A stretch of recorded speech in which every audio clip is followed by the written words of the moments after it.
Hello everyone, good morning. Hi. And very special welcome to our special guest.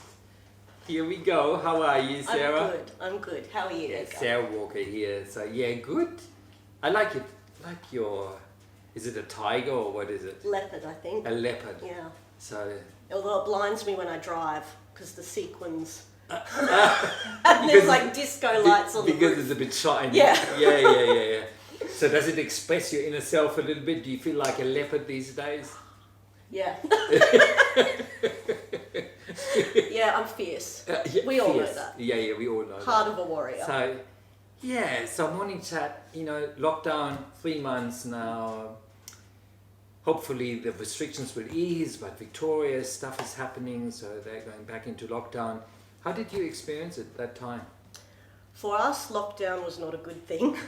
It was a very challenging time. There's my husband, and we have an almost 7-year-old. And 7 already? Yeah, I know. Wow. She turns 7 actually coming Sunday. Okay. This coming Sunday, yeah. And she was old enough to know what was going on, but still young enough that she couldn't emotionally process it. And Yes.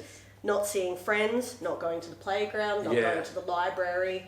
It's like prison at It home. was. And Yeah. there were times where, because we live right in town, and there were a few times where we'd try to just even ride her bike into town and sit near the library to do some of her schoolwork. Yeah. And we could still see there was a couple of times where police would be checking to make sure that people were legal. Yeah. So it was just on edge. Yes. It wasn't the normal, relaxed. Yes. You're kind of like, are we doing something wrong? Have we checked the rules? I'm not sure. Yes. Yeah, and so it was mostly her and I, because Andrew couldn't work from home. He was still fine to work at work. Yeah. So it was mostly her and I in a tiny little unit trying to do school. Lockdown. Yeah. It was lockdown. And I know your personality type. You just need to meet people every now and then. I do. Be loud and talk. Yes. And yeah. So. And so does she. Like, yes, she's introverted, but she still needs her people time too. Yeah. And Okay. yeah, so. So how did you get depressed or anxious or? Oh, I think it was just difficult. I don't think I got depressed, but I saw that she was really teary. We probably spent the first 2 weeks where she should have been back at school, where she was just in tears. So I just spent a lot of time just consoling, and then you still had to try and make school work and do that. And there were some days where it was like, nah, stuff it. You can stay in your pajamas the whole day and we'll play Barbies. Everyone experienced this time different. Yeah. You have others, the kids were home, family time. It's just, I never want to, get out of it again. It was so wonderful. Yeah. For you, it was the opposite. It wasn't really that great. But see, we have good value on family time. Yeah. So Andrew and I both used to work weekends for a huge part of our marriage. Yeah. And it's only since Ariadne was maybe about 3 that he got a job that didn't require weekends, and I wasn't working weekends because I was a stay-at-home mum. Yes. So for the last couple of years, we've really valued weekends together as a family. So we have family time. Yeah. So you had your value, Yeah. but you appreciated the time with other people as Yes, well, and we friends, really missed getting that. out and laughing. Yeah. So everyone is so different. So in that time, how did you? You couldn't meet at church and stuff. How did you go with God? Yeah, it was almost like back to being when you were a first-time mum. And I remember friends saying to me, because I was like, I get no time with God because I'm just looking after a baby all the time. And they were like, you just get what you can as you can. And it was, they related it to food. It's almost like the equivalent of getting a little snack instead of sitting down for a full feast. And so it was almost like going back to that. So it would be a little Bible devotion on my YouVersion app. It would be listening to the morning chats. They were like a lifeline. Yeah, you responded a lot to the morning They were my lifeline. I was like people. you were laughing at Dirk and I so hard. I was. Oh, the tags. Yeah, it was amazing. Yeah. And So- I guess we tried to make it a bit more lighthearted as well. Yeah, it was great. And I think the lighthearted worked really well for that because there was so much doom and gloom and uncertainty from the rest of the world. Yes. It was nice to have something just lighthearted. Yeah. So I would try to just get the little bits that I could when I could do it, but it wasn't bigger, deeper Big times. chunks, you didn't have an hour or 2 hours just by yourself. But like you were intentional Oh yeah. about pursuing Yeah. it and feeding yourself and whatever. How do you view the church generally? Like, it's a bit hard to gauge how the whole church is going. Everyone that's attended Living Grace before, what do you hear? Like, Well, I see there's still like a group of people that are committed, and I find it really cool that for some of the people who have been committed, like in the Bible study groups or whatever, they're different than the ones who were committed in physical location of church before lockdown. So that's nice to see. so, okay, you think it's a different group of people? I think there's a different dynamic. There's a bit of a different group of people for Okay. some of it. And then there's also some familiar faces that I haven't seen on our Zoom communion that I'm like, they're just missing. And it's not saying they're not doing anything, but they haven't.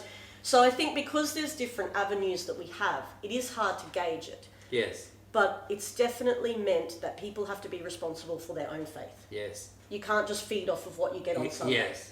Like, And like feed we me. all do it. Like Yeah. I'm not negative. Like I go to conferences Sunday morning. Like when Dirk is preaching, like you're just feeding. Yeah.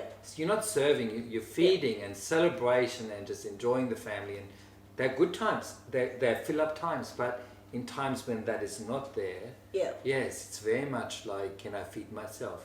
And Do I I- pray? And I think finding too, like, I'm actually not, like, this is ironic because I lead a worship band, but the worship music that we do, I find that as very applicable for corporate worship time. Yes. I don't listen to it at home because I find it really boring. So I don't worship to music at home, but I worship with the Bible.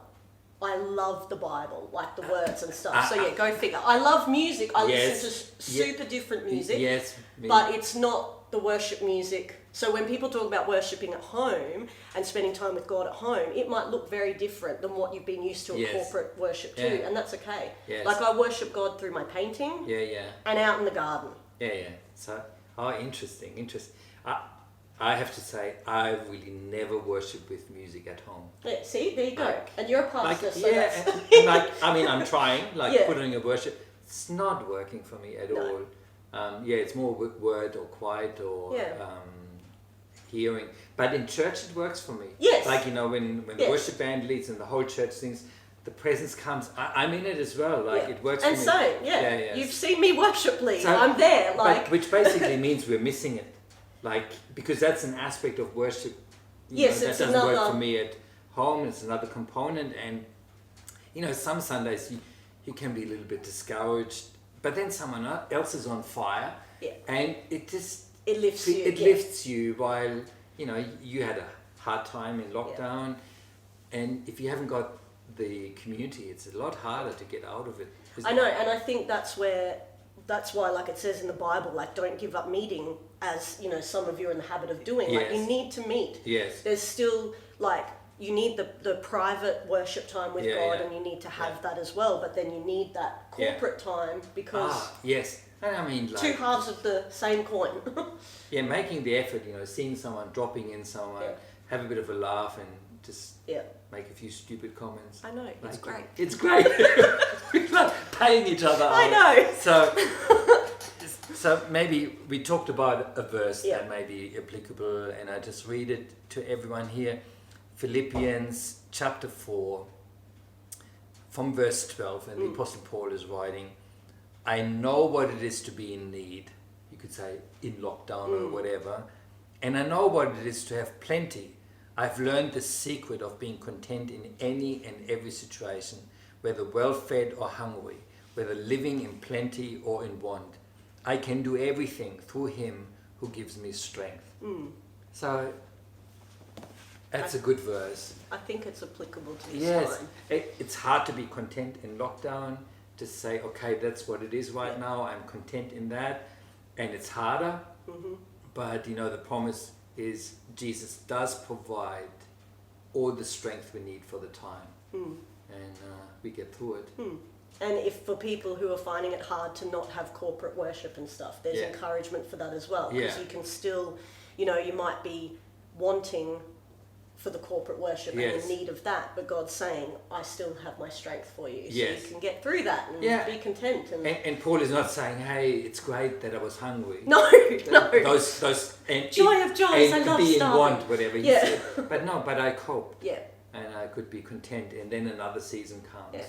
Yeah. Okay, thanks Sarah for being part of it this morning, and have a great day everyone. Bye, be encouraged. Everyone. Bye.